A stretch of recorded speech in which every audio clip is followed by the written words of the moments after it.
Hello दोस्तों, नमस्कार। Previous year question paper की श्रेणी में आज हम यूजीसी नेट जून परीक्षा 2012 का तृतीय प्रश्न पत्र करेंगे।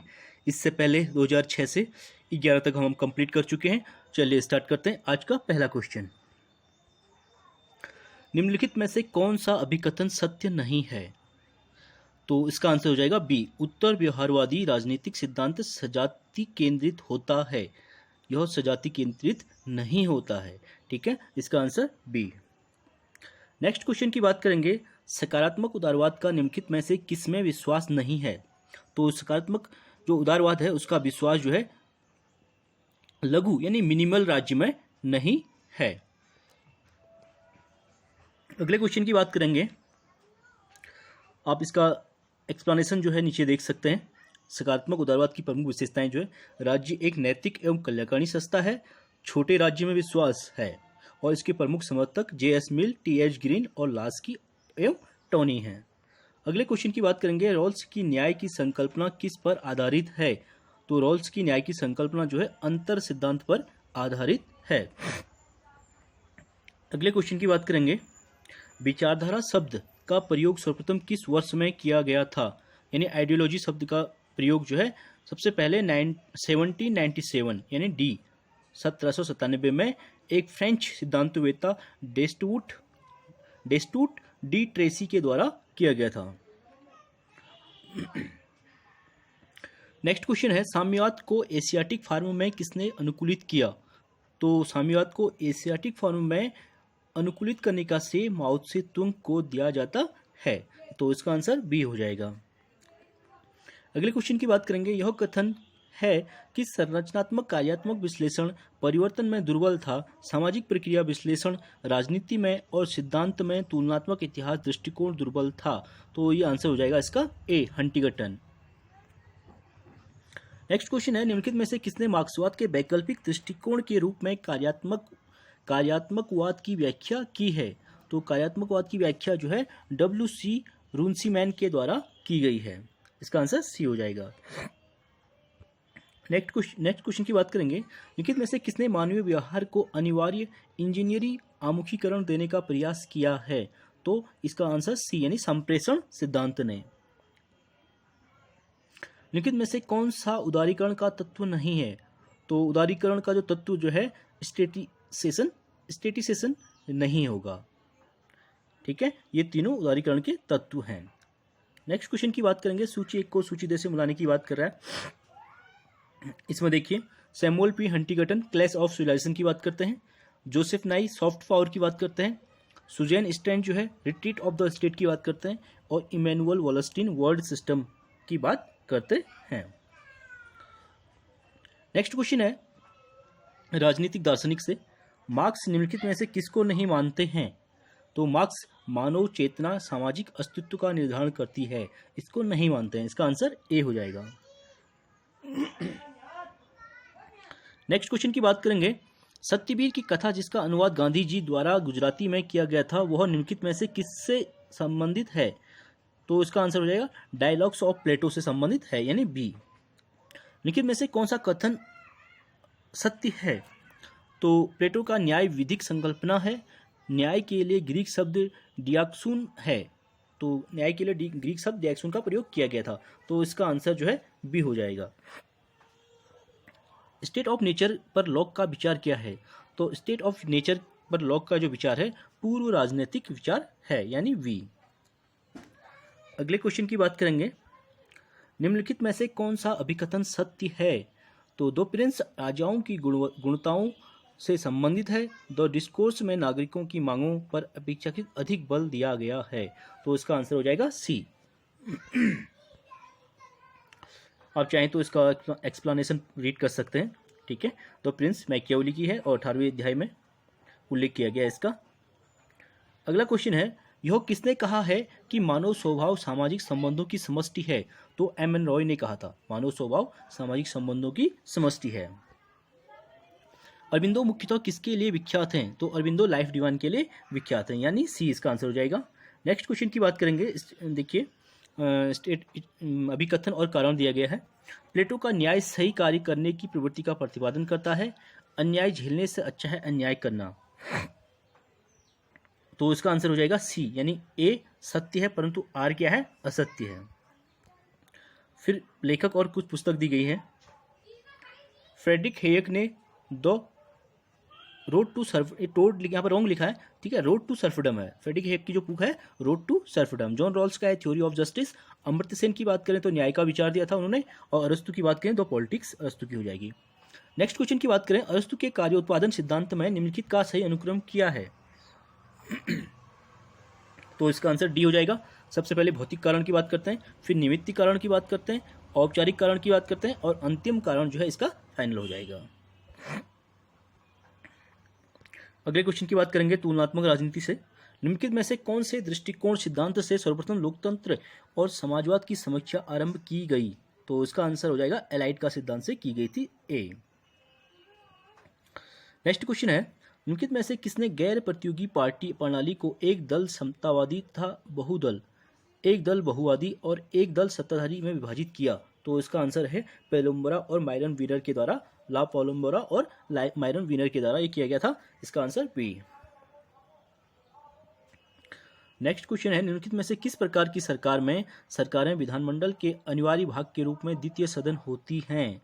तो इसका आंसर हो जाएगा डी, यानी संघीय सरकार में।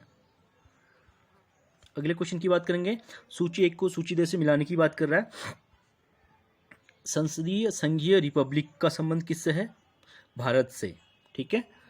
संसदीय शासन प्रणाली भारत में जो है पाई जाती है। अध्यक्षात्मक शासन प्रणाली यूनाइटेड स्टेट्स ऑफ अमेरिका में, और संसदीय एकात्मक राजतंत्रात्मक प्रणाली तो ये इंग्लैंड में हो जाएगा, यूनाइटेड किंगडम, और संसदीय कम अध्यक्षात्मक एकात्मक रिपब्लिकन जो है ये फ्रांस हो जाएगा। नेक्स्ट क्वेश्चन है, निम्नलिखित में से किस देश ने राज्य न्यायालयों को सभी स्तर के न्यायालयों को न्यायिक पुनरीक्षण का अधिकार प्राप्त है? तो इसका आंसर हो जाएगा अमेरिका, यानी सी। नेक्स्ट क्वेश्चन है, निम्नलिखित में से कौन संसदीय सरकार की सबसे महत्वपूर्ण विशेषता है? तो कार्यपालिका का विधानमंडल के प्रति सामूहिक उत्तरदायित्व जो है संसदीय सरकार की सबसे महत्वपूर्ण विशेषता है। केसी वीरे द्वारा निम्नलिखित में से कौन सी संघीय पद्धतियों को अन्य संघीय पद्धतियों की जांच के लिए मॉडल पद्धति माना गया है? तो अमेरिकन संघीय पद्धति, यानी बी इसका आंसर हो जाएगा। फिर देखिए, अभिकथन और कारण दिया गया है। संकट की स्थिति के लिए अध्यक्षात्मक पद्धति उपयुक्त होती है, राष्ट्रपति की पदावधि निश्चित होती है। तो इसका आंसर बी, यानी ए आर दोनों सही हैं, परंतु इसकी व्याख्या सही नहीं है। अगले क्वेश्चन की बात करेंगे, भारतीय संविधान से ऑलमंड की राजनीतिक व्यवस्था की विशेषताएं अधिकतर निम्नलिखित में से किसके राजनीतिक व्यवस्था से मिलती जुलती हैं? तो उसका आंसर हो जाएगा यूनाइटेड स्टेट्स ऑफ अमेरिका से।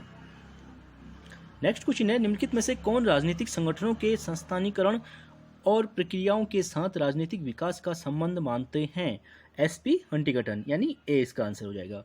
नेक्स्ट क्वेश्चन की बात करेंगे, भारतीय संघीय पद्धति अमेरिकी संघीय पद्धति से निम्नलिखित में से किसके संबंध में अलग है? तो इसका आंसर हो जाएगा बी, यानी अवशिष्ट शक्ति प्रदान किया जाना और द्विपक्षीय नागरिकता, तीसरा और चौथा। देख सकते हैं आप इसको। नेक्स्ट क्वेश्चन की बात करेंगे, संविधान सभा किसके अंतर्गत स्थापित की गई थी? तो कैबिनेट मिशन योजना के तहत। नेक्स्ट क्वेश्चन की बात करेंगे, यह किसने कहा कि भारत का संविधान आशा और प्रेरणा की अपेक्षा भय और संत्रास में बना था? तो पॉल ब्रॉस के द्वारा यह स्टेटमेंट दिया गया था। निम्नलिखित में से संविधान का कौन सा अनुच्छेद विधानमंडल को असंवैधानिक और अमान्य घोषित होने से रोकता है? तो आर्टिकल 31B अमान्य होने से रोकता है।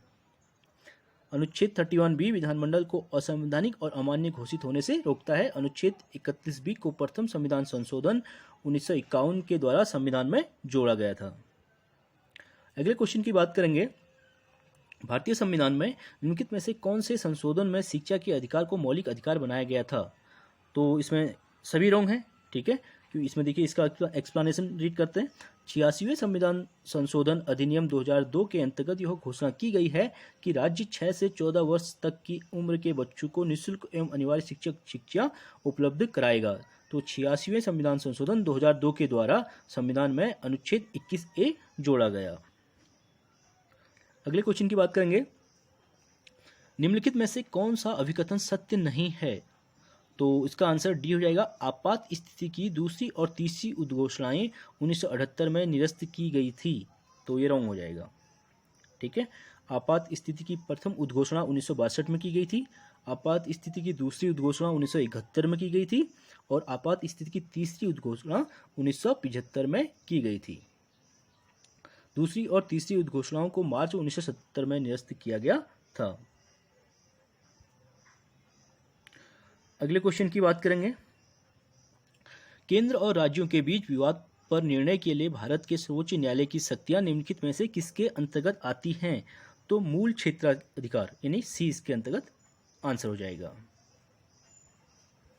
नेक्स्ट क्वेश्चन की बात करेंगे। स्वतंत्रता और निष्पक्ष चुनाव सुनिश्चित करने के लिए और पंचायतों के निर्वाचन का संचालन करने के लिए निम्नलिखित में से किसमें शक्ति निहित की जानी चाहिए? तो राज्य निर्वाचन आयोग में, यानी सी इसका आंसर हो जाएगा। कौन से आर्टिकल के अंतर्गत आता है? अनुच्छेद 243 के अंतर्गत। फिर स्टेटमेंट आ गया। भारत के राष्ट्रपति राज्य के संवैधानिक प्रमुख होते हैं। प्रधानमंत्री की अध्यक्षता में मंत्रिपरिषद के पास सभी शक्तियां निहित होती हैं। तो यानी ए आर दोनों सत्य हैं और आर ए की सही व्याख्या है। अगले क्वेश्चन की बात करेंगे। भारत के निम्नलिखित राष्ट्रपतियों का सही अनुक्रम क्या है? तो भारत के राष्ट्रपति की बात करें, सबसे पहले डॉक्टर राजेंद्र प्रसाद 1952 से 1962, 10 साल इन्होंने कार्यभार किया। नेक्स्ट हो जाएंगे डॉक्टर जाकिर हुसैन 1967 से 69। तीसरे हो जाएंगे आर वेंकटरमन 1987 से 92 और अंतिम हो जाएंगे डॉक्टर शंकर दयाल शर्मा 1992 से 97। अगले क्वेश्चन की बात करेंगे। भारतीय शासन एवं प्रमुख मुद्दे। भारतीय राजनीति को मांगजन्य व्यवस्था और आदेशात्मक व्यवस्था के बीच संघर्ष का काल किसने माना है? तो इसका आंसर इससे पहले भी आ चुका है question, Lloyd and Susanne Rudolph के द्वारा। इसका आंसर सी हो जाएगा। जाति आधारित आरक्षणों को माना है सकारात्मक भेदभाव। राजा धरे और नामदेव धसल किस दलित आंदोलन के नेता हैं? तो ये दलित पैंथर आंदोलन के नेता हैं। लॉयड एंड सुजैन रुडोल्फ ने भारत में राज्य को पॉलीफॉर्मस माना। इससे क्या अभिप्राय है? तो पॉलीफॉर्मस का मतलब है विभिन्न रूपों और अभिविन्यास के व्यक्ति। नेक्स्ट क्वेश्चन की बात करेंगे लोक प्रशासन से। निम्नलिखित कथनों पर ध्यान दीजिए। संगठनात्मक सिद्धांतों के क्षेत्र में इसमें से कौन कौन सही हैं? तो इसका पहला, दूसरा और चौथा सही है। संगठनात्मक सिद्धांतों को बनाते हुए गुलिक फेयोल के 14 सिद्धांतों से प्रभावित थे। ठीक है, यानी फ्यूल के जो 14 सिद्धांत हैं उनसे गुलिक प्रभावित थे, ये सही हो जाएगा। और उर्बिक प्रशासन के मंतव्य से कमेटियों के प्रयोग के संबंध में चेतावनी देता है, ये भी सही है। और गुलिक कार्य विभाजन के आधार पर कोई महत्व नहीं देता है, ये रॉन्ग हो जाएगा। और फेयोल का आदेश की एकता के सिद्धांत में विश्वास है, ये सही हो जाएगा। नेक्स्ट क्वेश्चन है। चेस्टर आई बर्नार्ड के अनुसार वैध अधिकार का आदेश के बारे में निम्नलिखित में से कौन सा सही नहीं है? तो इसका आंसर हो जाएगा सी, यह मौद्रिक दृष्टिकोण से उत्प्रेरक होना चाहिए, ये रॉन्ग हो जाएगा। चेस्टर आई बर्नार्ड के अनुसार वैध अधिकार का आदेश के बारे में निम्न बातें कही गई थी। यह संगठन के मंतव्य के अनुकूल होना चाहिए, यह बुद्धिगम्य होना चाहिए और इसे व्यवहारिक होना चाहिए। नेक्स्ट क्वेश्चन है। मूने के अनुसार उच्च अधिकारी द्वारा सुनिश्चित अधिकारों को दिया जाना कहलाता है, तो प्रत्यायोजन कहलाता है, यानी बी इसका आंसर हो जाएगा। किसने विकास प्रशासन को ऐसे परिभाषित किया है कि यह क्रियोन्मुखी उद्देश्योन्मुखी प्रशासनात्मक पद्धति है? तो एडवर्ड विडनर के द्वारा किया गया है। नेक्स्ट क्वेश्चन है। डेविड नकमियास एवं डी.एच. रोजेंसब्लूम के अनुसार निम्नलिखित में से सहभागिता अधिकारी तंत्र का तत्व नहीं है, तो नहीं है, तो इसका आंसर ए, उन्हें राजनीतिक स्वेच्छाचारिता से बचाने के लिए सिविल सेवा संघ बनाना, ये रॉन्ग हो जाएगा। नेक्स्ट क्वेश्चन की बात करेंगे। निम्नलिखित में से किसने एक संगठन में जोन ऑफ इंडिफरेंस की अवधारणा को प्रारंभ किया था? जोन ऑफ इंडिफरेंस की बात जो है चेस्टर आई बर्नार्ड के द्वारा की गई थी, यानी सी इसका आंसर हो जाएगा। नेक्स्ट क्वेश्चन की बात करेंगे। टेलर के मानसिक क्रांति की अवधारणा का पक्षधर है, तो टेलर के मानसिक क्रांति की अवधारणा का जो पक्षधर है सामंजस्य और सहकारिता की बात, यानी सी। अगले क्वेश्चन की बात करेंगे। निम्नलिखित समितियों को क्रम में व्यवस्थित करने की बात कर रहा है। ठीक है, सबसे पहले आ जाएगी टेकचंद समिति 1949 में, उसके बाद कृपलानी समिति 1953 में, बीबीएन बोस समिति 1962 में और संतानम समिति 1964 में। ओम्बुड्समैन संस्था सर्वप्रथम कहाँ प्रारंभ हुई थी? तो उसका आंसर सी, स्वीडन में 1809 ईस्वी में। फिर नीचे इधर कथन दिए गए हैं, अभिकथन और कारण की बात कर रहा है। ठीक है, तो इसको देखिए। उत्तरदायित्व की चर्चा करते हुए फोलेट कहते हैं कि प्रबंध करने वालों और जिनका प्रबंध किया जाता है के बीच का अंतर लुप्त हो रहा है। संगठन में प्रत्येक वैयक्तिक कार्य को अन्य कार्यों के अंतर आश्रित जानकर देखा जाए। तो इसका आंसर हो जाएगा बी, यानी ए और आर दोनों सत्य हैं और आर ए की सही व्याख्या नहीं है। नेक्स्ट क्वेश्चन है, निम्नलिखित कमेटियों में से किसने पंचायती राज संस्थाओं के लिए द्विस्तरीय प्रणाली की सिफारिश की थी? तो द्विस्तरीय प्रणाली की सिफारिश की थी अशोक मेहता समिति। नेक्स्ट क्वेश्चन की बात करेंगे, निम्नलिखित कमेटियों में से किस कमेटी ने सिफारिश की थी कि ब्लॉक स्तरीय योजना हो? तो दंतवाला कमेटी ने ब्लॉक स्तरीय कमेटी की सिफारिश की थी। अंतर्राष्ट्रीय संबंधों की बात करें तो अंतर्राष्ट्रीय राजनीति में उदारवादी परिप्रेक्ष्य के विकास में निम्नलिखित में से कौन महत्वपूर्ण व्यक्ति है? तो वुडरो विल्सन महत्वपूर्ण व्यक्ति हैं अंतर्राष्ट्रीय राजनीति में। नेक्स्ट क्वेश्चन की बात करेंगे, बहुत से यथार्थवादियों के अनुसार अंतर्राष्ट्रीय शांति किस प्रकार सर्वोत्तम रूप से प्राप्त की जा सकती है? तो इसका आंसर हो जाएगा बी, राज्यों के बीच शक्ति संतुलन बनाकर। यह कथन है कि युद्ध एक प्रकार से विदेशी नीति होता है। तो ये आंसर हो जाएगा कार्ल वॉन क्लोजेविट्स का है। कार्ल वॉन क्लोजेविट्स ने यह स्टेटमेंट दिया था कि युद्ध एक प्रकार से विदेशी नीति होता है, विदेश नीति होता है। गुटनिरपेक्षता जो कि भारत की विदेश नीति है, शेष अभिप्राय क्या है? स्वाधीनता और प्रत्येक मुद्दे को अपने राष्ट्रीय हित में देखना जो है, यानी इसका आंसर सी हो जाएगा। अगले क्वेश्चन की बात करेंगे, अभिकथन और कारण दिया गया, भारत वैश्विक स्तर पर परमाणु निशस्त्रीकरण के लिए तथा क्षेत्रीय स्तर पर वास्तविक न्यूनतम हानि के लिए है। भारत की परमाणु नीति द्विलक्षणी है। तो इसका आंसर हो जाएगा ए, यानी दोनों सही हैं और व्याख्या भी सही है। अगला क्वेश्चन है, भारत के विदेश मंत्रालय के निम्नलिखित मंत्रियों का सही अनुक्रम बताइए। तो विदेश मंत्रियों का बात करें तो सबसे पहले स्वर्ण सिंह आ जाएंगे 1964 से 66 के बीच, अटल बिहारी वाजपेयी आ जाएंगे उसके बाद 1977 से 1979, प्रणब मुखर्जी 1995 से 1996 और एस.एम. कृष्णा 2009 से 2012। इंदिरा डॉक्ट्रिन को भारतीय विदेश नीति का मुख्य पहलू माना जाता है क्योंकि इसमें परिभाषित किया गया है। तो इसका आंसर हो जाएगा सी, यानी विदेश नीति की दृष्टि से श्रीमती इंदिरा गांधी ने दो दृष्टियों से विशेष योगदान दिया था। पहला जो है भारत के विश्व संबंधी दृष्टिकोण में उपमहाद्वीपीय मसले को सबसे अधिक महत्व दिया जाना, और द्वितीय जैसी स्थिति हो उसके अनुसार सहयोग की नीतियों द्वारा महाद्वीप में संबंधों का विकास किया जाए। अगले क्वेश्चन की बात करेंगे, अंतर्राष्ट्रीय सामाजिक परंपरा को निम्नलिखित के नाम से भी जाना जाता है। अंतर्राष्ट्रीय संबंधों का इंग्लिश स्कूल, यानी बी। ब्रिटेन वुड्स समझौते के द्वारा अंतर्राष्ट्रीय मुद्रा कोष की स्थापना की गई थी। इसका आंसर हो जाएगा सी। ठीक है, इसको देख सकते हैं आप, ब्रिटेन वुड्स समझौते के द्वारा अंतर्राष्ट्रीय मुद्रा कोष की स्थापना 1944 में की गई थी और इसी के अंतर्गत विश्व बैंक की भी स्थापना की गई थी। यूनाइटेड नेशन चार्टर मुख्यतः संबंधित है शांति, न्याय, स्वतंत्रता और आर्थिक एवं सामाजिक अधिकारों जैसे व्यापक विषय के लिए, यानी इसका आंसर सी हो जाएगा। अगले क्वेश्चन की बात करेंगे, भारत श्रीलंका समझौते का मुख्य प्रयोजन था।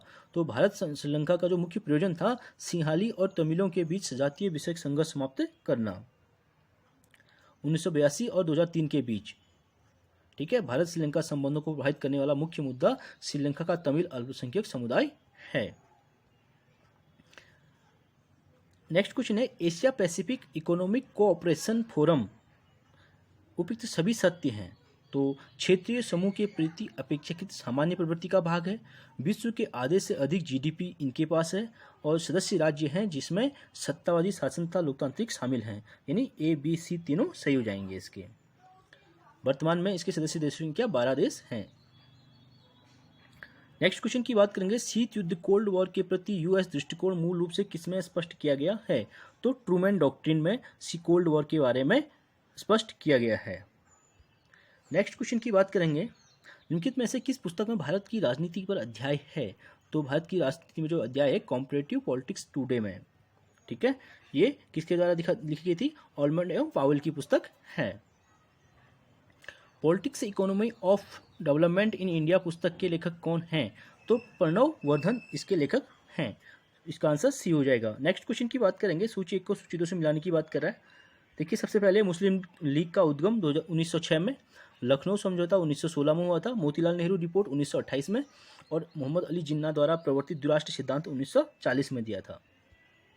अगले क्वेश्चन की बात करेंगे, सूची 1 को सूची 2 से मिलाने की बात कर रहा है। ठीक है, इसको देख लेते हैं। फ्रेडरिक हर्जबर्ग है। फ्रेडरिक हर्जबर्ग ने मोटिवेटर हाइजीन अप्रोच दी थी। अब्राहम मास्लो ने नीड हायरार्की की बात की थी। और फ्रेड डब्ल्यू रिक्स के ने द एग्जिस्टेंस ऑफ कलेक्टेक्स की बात की थी। और MP फॉलेट के द्वारा कॉन्सेप्ट ऑफ पार्टनरशिप की बात की गई थी। भारत सरकार द्वारा केंद्रीय चौकसी आयोग की स्थापना किस वर्ष में की गई थी? तो इसका आंसर हो जाएगा 1964, 1964 में। ठीक है, केंद्रीय सतर्कता आयोग, यानी इसे चौकसी आयोग भी कहा जाता है, क्योंकि यह जो है भ्रष्टाचार के सिलसिले में बनाया गया था। नेक्स्ट क्वेश्चन है, नाभिकीय युद्ध नीति के क्षेत्र में MAD से क्या अभिप्राय है? तो इसका आंसर हो जाएगा D, म्यूचुअली एश्योर्ड डिस्ट्रक्शन। नाभिकीय युद्ध नीति के क्षेत्र में MAD से अभिप्राय म्यूचुअली एश्योर्ड डिस्ट्रक्शन है। चलिए फ्रेंड्स, आज के लिए इतना काफ़ी। प्लीज़ वीडियो पसंद आए तो इसे लाइक कीजिए, शेयर कीजिए। Thank you so much.